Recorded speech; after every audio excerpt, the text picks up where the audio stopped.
different types of পাড়ার কাকিমা। উস্কানি কাকিমা। কই গো দিদি, কি করছো? আরে রান্না বান্না করছো? আচ্ছা আচ্ছা, দেখো আস্তে পড়ে যেও না। শাড়িটা বেশ এক্ষুনি পড়ে যাচ্ছিলে তো। কতবার বারণ করেছি শাড়ি পরে কাজ করো না করো না, তুমি তো আমাদের কথা শুনবেই না। আমরা পাড়ার সবাই তোমাকে বারণ করেছি। দেখো তো, আমাকেও দেখো, আরও তো সব বউদেরকে দেখো, সবাই তো নাইটি পরেই আমরা পাড়াতে ঘুরতেও বেরোই, গল্প করতে বেরোই, বা রান্নাবান্নাও করি, ঘরের সমস্ত কাজ করি। এত বাধ্য বউ হলে চলবে? শাশুড়ির কথা সবসময় শোনার কি আছে? আমরা তো সবসময় শুনতে পারি না। একটু তো শাড়ি ছেড়ে এবার বেরোতে হবে নাকি? আমাদের কথা কানেই নাও না। এবার থেকে নাইটি পরবে, শাশুড়ির কথা এক কান দিয়ে ঢোকাবে, এক কান দিয়ে বার করে দেবে, ব্যাস। এখনকার মডার্ন যুগ, কটা বাড়ির বউ শাড়ি পরে থাকে, সবাই নাইটি পরে। এবার থেকে নাইটিই পরবে তুমি, বুঝেছো? ঠিক আছে, এখন রান্না বান্না করো, আমি চললাম। ঝগড়ুটে কাকিমা। বলি, এই যে সুমনের মা, ঘরের মধ্যে মুখ গুজে যে বসে আছো, বেরো এক্ষুনি, এক্ষুনি বেরো, বেরো বলছি ঘর থেকে। ছেলেকে কোথায় লুকিয়ে রেখেছো, বের করো এক্ষুনি। আজ আমার একদিন কি তোমাদের একদিন, আমি দেখছি কি হয়েছে। মানে তোমার ছেলে আমার ছেলের গায়ে হাত তুলেছে, এত বড় সাহস ওর? আমার ছেলে না হয় একটু সুমনের পেছনেই লেগেছে, বন্ধুদের মধ্যে তো হতেই পারে, তারপরে গায়ে হাত তুলবে? এত বড় সাহস আমার ছেলের গায়ে হাত তোলা, অদ্ভুত ব্যাপার। এবার যদি ফাঁদদার দেখেছি না আমার ছেলের গায়ে হাত তুলতে, আমি কিন্তু তোমাদের পুলিশ কেস করে ছাড়বো বলে দিলাম। এর আগেও অনেকবার কিন্তু এই নিয়ে আমাদের মধ্যে ঝামেলা হয়ে গেছে, তবুও সুমন কিন্তু শুধরাইনি বলে দিচ্ছি। আমার ছেলের গায়ে হাত দেওয়া কিন্তু আমি একদম বরদাস্ত করবো না বলে দিলাম। হ্যাঁ, দেখো তোমরা কি অবস্থা, আমার অত ভালো ছেলেটাকে গায়ে হাত তুলেছে, দেখছো তোমরা? মুখে একদম ঝামা ঘষে দেবো আমার সাথে ঝামেলা করতে এলে। বাজে মেয়ে মানুষ কোথাকার, ছেলেকে শিক্ষা দিতে পারো না, অদ্ভুত ব্যাপার। তুমি আগে নিজের ছেলেকে ভালো করে শিক্ষা দাও। এই খবরদার আমার শিক্ষা নিয়ে কথা বলবে না, আমি মোটেও ছেলেকে খারাপ শিক্ষা দিই না। অদ্ভুত ব্যাপার, আমি ফাঁদদার যেন না দেখি আমার ছেলের গায়ে হাত দিতে, আমার ছেলে আশেপাশে ঘুরঘুর করতে। চললাম আমি, অদ্ভুত ব্যাপার স্যাপার সব। মিথ্যাবাদী কাকিমা। দিদি, ছেলেকে তো বকছো কেন? আর বলো না, কিছুতেই পড়তে বসছে না। না না, ওভাবে বকো না, পড়তে না হয় বসছে না, একটু বুঝিয়ে বলো, বকো না। আমি তাই এবার তড়িঘড়ি করে দেখতে এলাম। বলছি টুকাইয়ের মা, তোমাদের বাড়িতে কি নিয়ে ঝামেলা লেগেছিল গো? আর বলো না দিদি, বাড়িতে খাসির মাংস এনেছে, সেটাকে কে রান্না করবে সেই নিয়ে ঝামেলা লেগেছে। জানো, আমি বলছি আমি করবো, আমার বর বলছে ও করবে। এই নিয়ে কি সেই ঝামেলা, তুমি ভাবতে পারবে না। বিরক্ত লেগে গেল। কিন্তু আমার যে মনে হলো সয়াবিন নিয়ে ঝামেলা হচ্ছিল। না না দিদি, সয়াবিন হতে যাবে কেন, আমাদের বাড়িতে খাসির মাংস রয়েছে। যা, কেন আমরা কি খাসির মাংস খেতে পারি না নাকি? আশ্চর্য কথা বলো তুমি। যাই হোক, আচ্ছা দিদি, গলার চেনটা কি তুমি নতুন বানিয়েছো? আগে তো তোমার দেখিনি আমি ওটা। বাহ, খুব সুন্দর হয়েছে। তা বলছি তোমার গলারটাও কি সোনার? হ্যাঁ, এই যে, এটা তো সোনার। বাবা, 1,00,000 টাকা দাম আছে। আগের বছর আমার বর আমাকে দিয়েছে বিবাহবার্ষিকীতে। বাবা সে জোর করে নিয়ে গিয়ে কিনে দিল, কি বলবো। কিন্তু দেখে তো ইমিটেশন মনে হচ্ছে। আরে ইমিটেশন হতে যাবে কেন, এটা সোনার। না, কথা বলবো না, আমার বর কি আমাকে সোনার আরও কিনে দিতে পারে না? কি যে বলো না তুমি। ও, আর একটা খবর দিই তোমাদেরকে দিদি, আমার মেয়ে স্কুলে ফার্স্ট হয়েছে। বাপরে বাপ, কি বলবো। কিন্তু আমি যে শুনলাম তোমার মেয়ে ফেল করেছে। কেন ফেল করতে যাবে কেন? না, ফেল করেনি, তোমরা ভুল শুনেছো। উল্টোপাল্টা কথা বলো না তো, মোটেই ফেল করেনি আমার মেয়ে। এই কোথায় গেলে গো? ফেল করেছে বলে তোমার মেয়েকে স্যার আর পড়াবো না বলেছে। ঠিক আছে ঠিক আছে, আমি না চললাম এখন, হ্যাঁ আসছি। হারির খবর জানা কাকিমা। ও দিদি, জানো আজকে কি হয়েছে? পাশের বাড়ির মান্তু আছে না, আরে আমাদের বাড়ির পাশে গো, মান্তুর বাবা মদ খেয়ে এসে মান্তু মাকে কি মারটাই না মারছে, ধরো মারছে ধরে।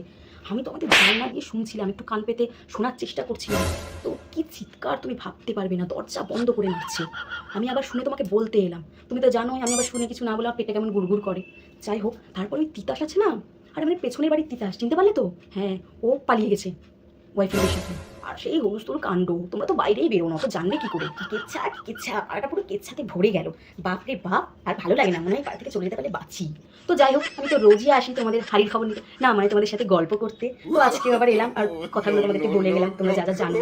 তো যাই হোক, আমি আরেকটা কথা শুনলাম, দিদি তোমার ছেলে নাকি পরীক্ষার হলে টুকলি করতে গিয়ে ধরা পড়েছে।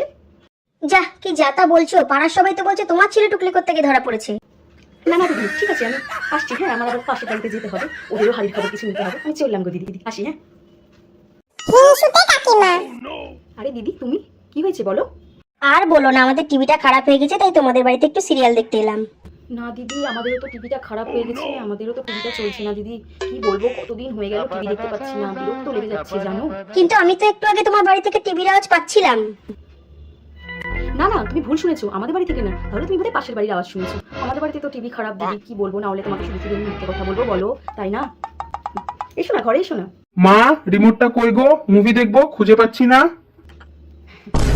ও আসলে জানে না যে টিভিটা খারাপ, তার আসছি, দাঁড়া, রিমোটটা ভালো করে দিচ্ছি আমি।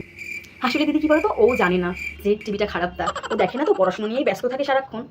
ঠিক আছে, আচ্ছা দিদি, তাহলে আমার বেশি কথা বলে না, এখন টাইম নেই। তুমি তাহলে বাইরেই দাঁড়িয়ে থাকবে শুধু শুধু, তাহলে তুমি যাও, আমি বরং এখন আসি, আমার প্রচুর কাজ পড়ে আছে। অন্য কারোর বাড়ি চলে যাও, টিভি দেখে এসো, হ্যাঁ চললাম আমি। বাটি হাতে কাকিমা। দিদি, বাড়ি আছো? বলছি আমাকে একটু চিনি দেবে? আসলে আমি বাড়িতে গাজরের হালুয়া করব, তো দেখছি চিনি নেই। বর আবদার করে খেতে চাইলো, তো কি না করা যায়, সেজন্য আমি এবার তোমার কাছে এলাম একটু চাইতে। হ্যাঁ হ্যাঁ, বাটিটা দাও না, দিচ্ছি। হ্যাঁ হ্যাঁ, এলাম। আর দিদি শোনো না, একটু কাজু কিশমিশ থাকলেও আমাকে একটু দিও না গো। হ্যাঁ, একটু গাজরের হালুয়ার মধ্যে কাজু কিশমিশ দেবো। আমার বড় আবার কাজু কিশমিশ দিয়ে গাজরের হালুয়া খেতে খুবই ভালোবাসে। আর হ্যাঁ শোনো না, আর একটু ঘিও দিয়ে দিও না।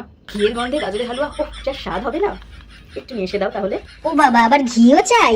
আর ও হ্যাঁ হ্যাঁ হ্যাঁ, আমাকে একটু গাজর থাকলেও দিও তো। ঘরে বেশি গাজর নেই, একটা দুটোই পড়ে আছে, তো হবে না। তাহলে আজকে গাজরের হালুয়া করার কি বা দরকার ছিল তোমার? আরে কি যে বলো না দিদি, বর আবদার করে খেতে চেয়েছে, না দিলে হয়? ওই একটা মতো পড়ে আছে, ভাবলাম তোমার কাছ থেকে একটু নিয়ে যাই। তুমি কি আমার পর বলো? শোনো শোনো, তোমাকে আমি রান্না বান্না করে এক বাটি দিয়ে দেবো, তাহলে হবে তো? রাখো না দিদি, একটু এনে দাও। ও দিদি বলছি, একটু আমরা বিয়ে বাড়ি যাচ্ছি, আমার শাশুড়ি মা একটু থাকলো, তুমি একটু খেয়াল রেখো, ঠিক আছে? আচ্ছা ঠিক আছে। বলি ও ঝুমার মা, আজকে কোথায় বেরিয়েছিলে গো সকালবেলা? হ্যাঁ, ও একটু বেরিয়েছিলাম, বিয়ে বাড়ি যাবো তো, তাই একটু সোনার দোকানে গেছিলাম। তোমরা তো জানো যে সোনার জিনিস ছাড়া আমরা আবার বিয়ে বাড়ি যাই না। তো একটা সোনার কানের কিনে এনেছি বড় দেখে, তো ওটার জন্য বাইরে বেরিয়েছিলাম। আর কেমন লাগছে দেখো আমাকে সেজেছি। শাড়িটার দাম জানো 10,000 টাকা। আবার লাল শাড়ি নিয়ে এসেছে আমার বর, মেয়েটা তো বড় হচ্ছে বলো। তো আমি বললাম লাল শাড়ি কেন এনেছো? বললো না তো কি হয়েছে, তুমি আমার কাছে সব থেকে সুন্দরী, তুমি লালই পরবে, লাল পরলে তোমাকে খুব ভালো লাগে, এইসব বলে আমাকে লালটাই পরতে হবে। আমি বললাম এত দামের শাড়ি কেন এনেছো? 10,000 টাকা দাম। বললো তোমার জন্য আমি লাখ টাকার শাড়ি আনতে পারি। কি বলি বলো তুমি? এরপরে এই তো সেদিনকে বাচ্চা মেয়ে আমার 10 বছরের একটা খেলনা ফোন চাইলো গেমের। ওর বাবা কি করলো, 1.5 লাখ টাকা দিয়ে অ্যাপেলের ফোন নিয়ে চলে এসেছে। বলো এর কোনো মানে হয়? মেয়েটা এখন ছোট, কি আর বলবো। যাই হোক, ওর বাবা তো খরচা করতে পারলে আর কিছু চাই না। তো যাই হোক দিদি, আসছি তাহলে। হ্যাঁ, একটু খেয়াল রেখো আমার শাশুড়ি মাকে। আরে দিদি তোমরা এসেছো, কি সৌভাগ্য আমার, কতদিন পর তোমাদের সাথে দেখা হলো। এসো এসো, বাইরে দাঁড়িয়ে আছো কেন? এসো এসো। হ্যাঁ বসো বসো বসো। এই বাবু তাড়াতাড়ি একটু ফ্যানটা চালিয়ে দিত। যা, কারেন্টটাই চলে গেল।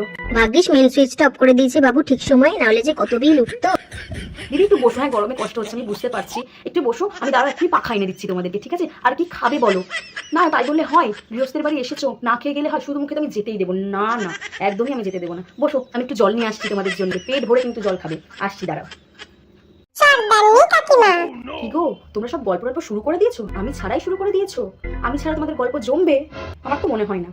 যাই হোক, আর এই যে বুলটি, তোর কি খবর? সামনে বিয়ে, একা একাই বিয়ে শপিং করতে চলে গেলি, আমাকে একবার ডাকলি না। আমি ছাড়া বিয়ে উতরবে তো? আমি ছাড়া চলবে তো?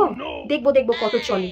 আর শোনো, আমি এক্ষুনি আমাদের পাশের বাড়িতে ঝামেলা লেগেছিল, ঝামেলা থামিয়ে এলাম। আমি ছাড়া চলবে ওদের? এত ঝামেলা চিৎকার করে করে সেই আমাকে এসে বাড়ি বই ডেকে নিয়ে গেল। আমি ছাড়া যেন ওদের ঝামেলা কেউ কমাতে পারবে না। কি জ্বালায় আমি পড়েছি, চারিদিকে পাড়ায় সবার ঘরে আমার জ্বালা নিতে নিতে আমি পাগল হয়ে গেলাম একদম। আমাকে ছাড়া যেন কারোর চলেই না, এমন অবস্থা হয়েছে। ওই তো প্রিয়া যাচ্ছি। প্রিয়া, কি রে তোর পরীক্ষা কেমন হলো? জানতাম, আমি বলেছিলাম ভালো হবে, তো বলেছিলাম, কিন্তু আমার মধ্যে ভেঙে গেছে কিনা পরীক্ষা দিতে। কি রে, তাই না বল? যত সব বাজে কথা ছাড়ো তো। ঠিক আছে, আমার গল্প করতে ভালো লাগছে না, আমি চললাম। ওদিকে আবার খেন্তিদের বাড়িতেও ঝামেলা লেগেছে, ওটাও আমাকে মেটাতে যেতে হবে। আমাকে ছাড়া নাহলে তো ঝামেলাও বন্ধ হবে না। আমাকে ফোন করেছিল, আসছি আমি। আরে তোমরা বুঝি এখানে গল্প করছো? বাহ, খুব ভালো ভালো। হ্যাঁ, আমি তো একটু জগিংয়ে গেছিলাম। হ্যাঁ, তোমরা তো জানোই আমার হাজবেন্ড কত ভালোবাসে আমাকে। সবসময় আমাকে বলে তুমি সবসময় একটু ফিট থাকবে, ভালো থাকবে, শরীর সুস্থ থাকবে, আর তোমার যা খুশি তাই করবে। জামা কাপড়ের বেলাতেও কোনো ব্যাপার নেই, জানোই তো আমি সব কিছু বই, জিন্স টপ, ওয়ান পিস, আমি সমস্তটাই পরি, জানোই তো। একটু আমি বাইরে জগিং করতে গেছিলাম, ছেলে মেয়েদেরও কোনো ব্যাপার নেই। তোমাদের মতো না, তোমরা সবসময় শাড়ি নাইটি, আমি বাবা পারবো না ওরকম শাড়ি নাইটি পরে সবসময় থাকতে। তো কি আর করা যাবে, তোমরা একটু আমার মতো হওয়ার চেষ্টা করো না। কেন যে করো না? তোমাকে কতবার বলেছি একটু আমার সাথে জগিংয়ে চলো, তোমরা তো শুনবেও না। ওই শাড়ি আর নাইটি থেকে তো বেরোতেও পারবে না। দেখো আমার মতো ফিট থাকবে তাহলে, ঠিক আছে? আর খাওয়া দাওয়া একদম মেনটেন করে চলবে, বুঝতে পেরেছো তো? যাই হোক, কি আর বলা যাবে। এই জানো, এই তো পরশুদিন কি আমার বর আমাকে একটা কি সুন্দর গাউন কিনে দিয়েছে, পুরো স্লিভলেস। এই তো দুদিন পর একটা জন্মদিনের অনুষ্ঠান আছে, তো সেখানে যাবো, তো ওই গাউনটা পরে যেতে বলেছি। আমার মেয়ের আর আমার পুরো সেম, জানো কি বলবো, যা করে না সারাক্ষণ আমাদের নিয়ে। যাই হোক, তো আমি এখন আসি, ঘরে যাই, শাশুড়ি মা আবার রান্না করে রেখেছে হয়তো। যাই, হ্যাঁ, তো তোমরা এখানে গল্প টল্প করো, চললাম।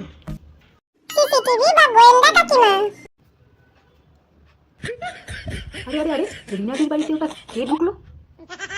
একটা ছেলে মনে হচ্ছে, ব্যাপারটা গিয়ে দেখতে হচ্ছে। তো যাই গিয়ে এখন আমি দেখে আসি ব্যাপারটা।